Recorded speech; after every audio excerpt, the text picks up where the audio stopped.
Hello and welcome to this episode of I Don't Know Jack About Parenting, where today I'm going to be talking about the social dilemma. So the big question is this: how are parents like us, who don't have a manual, who are doing the best we can, who feel as though we aren't enough, how are we going to raise healthy, happy children who we are proud of and still keep our sanity in that process? That's the question, and this podcast will give you the answers. My name is Ryan Roy, and welcome to I Don't Know Jack About Parenting, a podcast for parents who are being real with themselves. Hello and welcome back to this episode of I Don't Know Jack About Parenting, where today I'm going to be talking about the movie on Netflix called The Social Dilemma. I don't know, maybe a week or two, I'm not a big movie person, first of all. Who has time? I have kids. For those of you who get movies in, more power to you. I wish I could get more in, but I just don't. A client of mine mentioned that they may not be giving their cell phone back to their preteen daughter because of this movie, The Social Dilemma, and the challenges that our kids face, but even us adults face with these electronics that are attached to us, and how we have a hard time controlling ourselves because they are designed, these apps, these social media, everything about a cell phone, a device, an iPad, a computer nowadays is designed by supercomputers, artificial intelligence, to try to figure out ways to keep us more attached to these devices. And I'm going to give you an example of this. Early on, I thought it was super cool. Like, I was the cool dad. iPads had not been out that long. I had one. I was like, my son's going to read books on an iPad. And he does.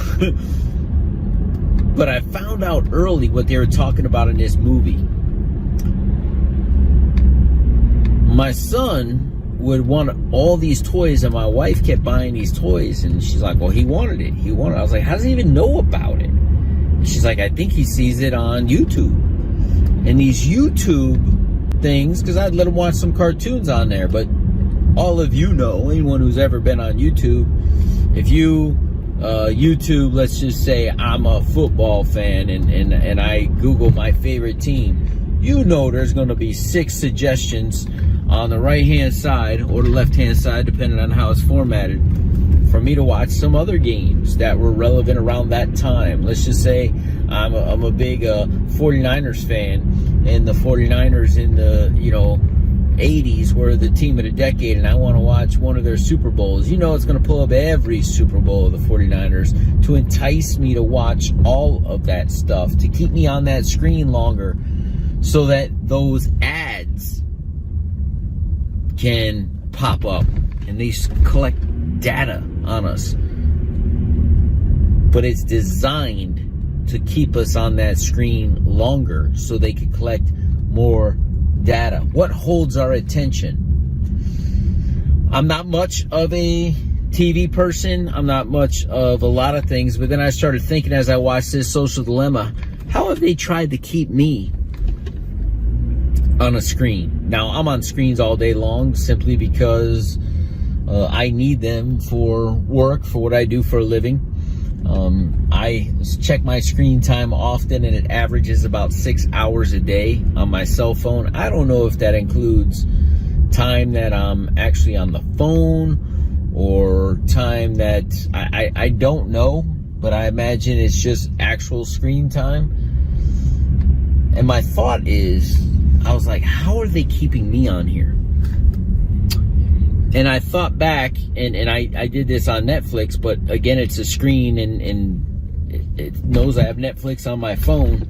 I watched recently, in recent months, the entire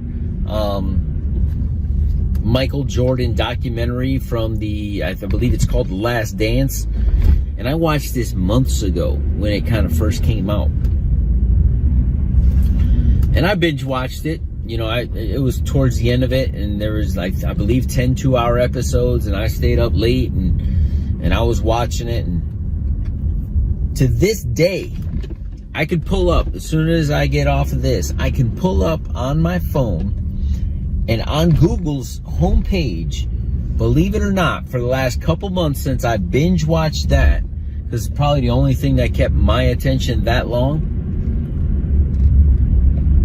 an article or something referencing Michael Jordan is the top thing on my feed. And I kept thinking, man, why is this? But I watched The Social Dilemma.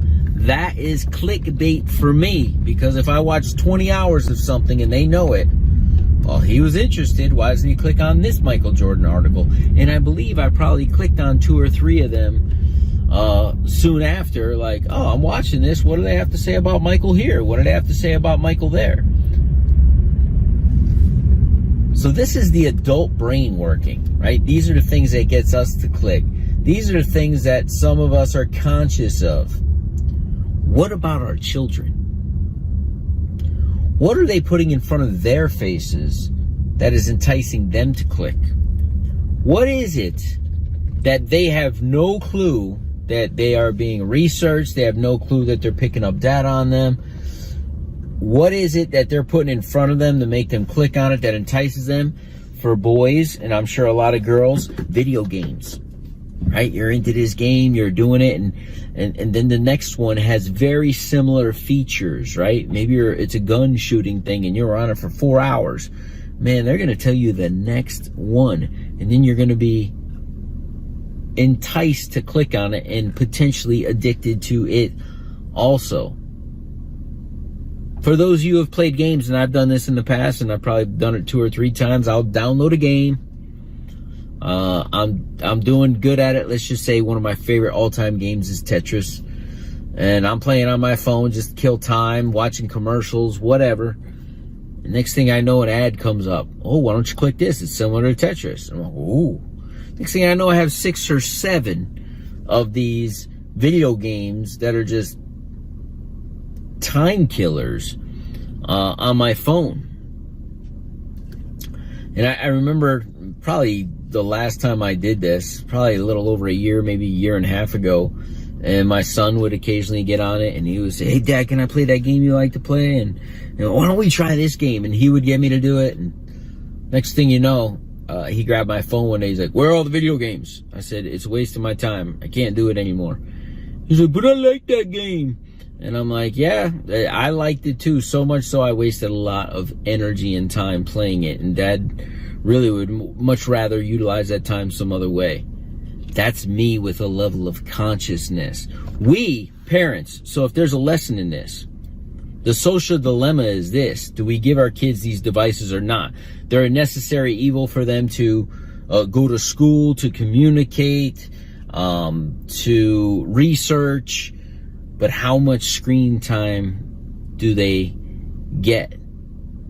At what age do you give your children a cell phone? So it's interesting because my older son, he's 9. Most of his friends are 10. He's the youngest in his class.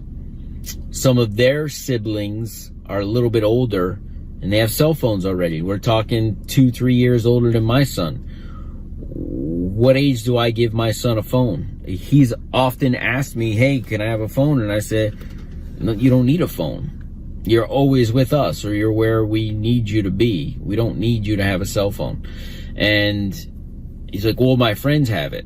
And I said, well, do your friends pay for it? I said, no, so I'm not paying for it. This is what I said to him one day. He said, can I get an iPhone? I said, when you could pay for an iPhone, that's when you could get an iPhone. Like when you could get a job and you could pay for the bill, you get an iPhone.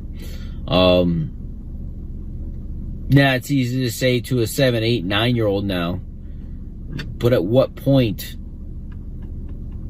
will he? I don't think it's a need. We all grew up, a lot of us parents grew up without a cell phone in our pocket. What point does it become a point where I need to be able to trust him with it and it not become a problem? The social dilemma. Social media. Do I want my kids staring into a screen which he does often anyway, right? I'm no different than any of you guys.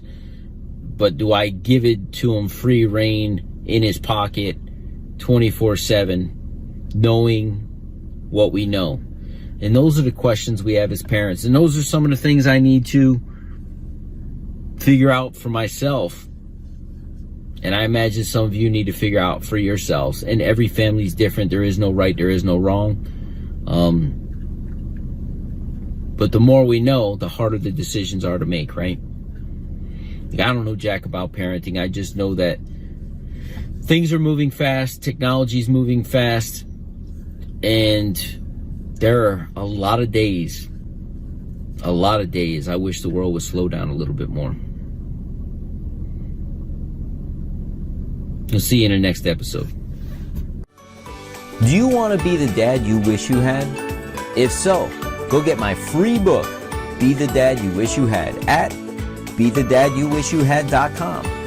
Inside, you'll find my most effective 40 tips to quickly and easily transform yourself into the ideal dad.